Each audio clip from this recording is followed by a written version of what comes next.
Aquest dimarts han començat 5 dies de vaga dels docents en contra de la política de l'actual Departament d'Educació i per reclamar millores.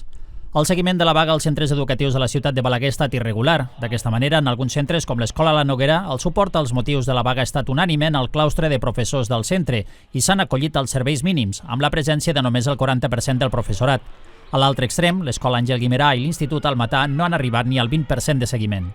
Jordi Palací, director de l'Escola La Noguera, ha explicat a Ràdio Balaguer que l'alt seguiment ha obligat a la seva escola a trencar els grups estables de convivència en alguns cicles, en no haver-hi prous docents amb els serveis mínims dictats. Bé, doncs hi ha un seguit de dies de vaga convocades, aquest és el primer,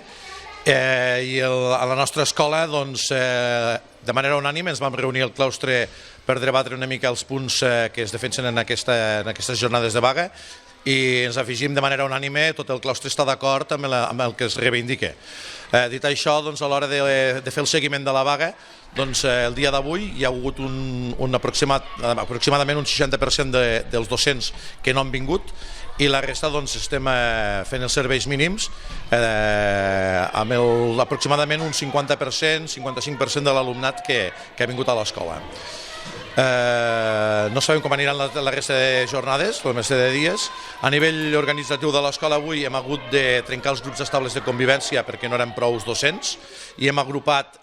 l'alumnat de cicle inicial, primer i segon, el de cicle mitjà i el de cicle superior, perquè van amb mascareta, i l'alumnat d'educació infantil que van sense mascareta doncs hem pogut mantenir els grups estables de convivència perquè van sense mascareta.